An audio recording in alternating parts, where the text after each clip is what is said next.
Today we are going to discuss plane mirror and the properties of that image जो वहाँ बनेगी, जो उसको प्रॉपर्टीज़ के बजाय हम कैरेक्टरिस्टिक्स कहते हैं, वो एग्जैक्ट वर्ड होता है।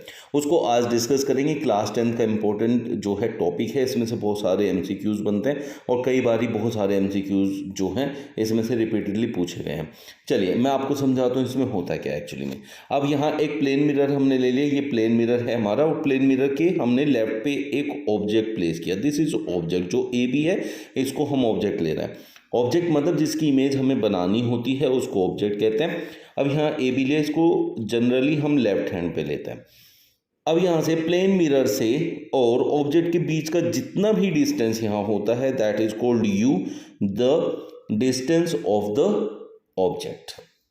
ये ऑब्जेक्ट, इसको u से रिप्रेजेंट करते हैं। जबकि जो इमेज इधर बनती है, ये इमेज बनी है, तो यहाँ से यहाँ तक का जो डिस्टेंस होता है मिरर से इमेज तक का, that is represented by v। तो this is the distance between mirror and image.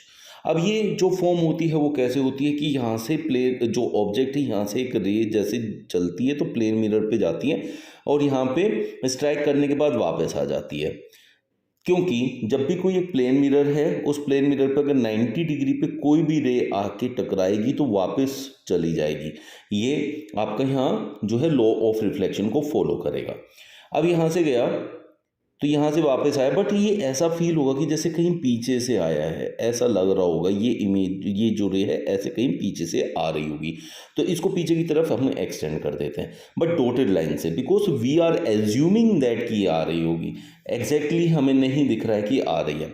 दूसरा रे होता है यहाँ से जाएगा, अब यहाँ बेस से टकराएगा, तो यहाँ जब टकराता है तो जितने एंगल पे यहाँ आता है उसको एंगल ऑफ इंसिडेंस कहते हैं। और according to law of reflection जितने एंगल पे इंसिडेंट रे ये जो आ रही है, this is called incident ray, आती है उतने ही एंगल पे वो बाहर निकल जाती है, तो हम ये बाहर निकाल दिया। So this angle is equal to this angle, angle of incidence equal to angle of reflection.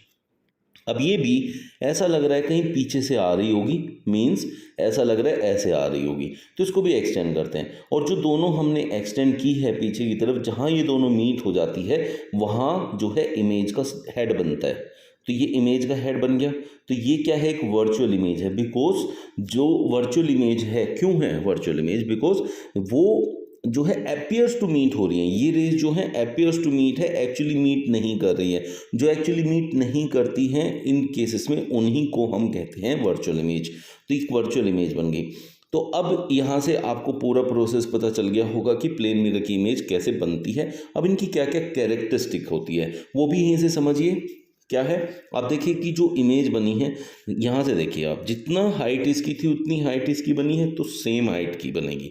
जब आप मिरर के सामने खड़े होते हैं तो बराबर आपकी बड़ी, जितने बड़ी इमेज बनती है ना प्लेन मिरर में, यही एक पहली इसकी कैरेक्टरिस्टिक हो गई।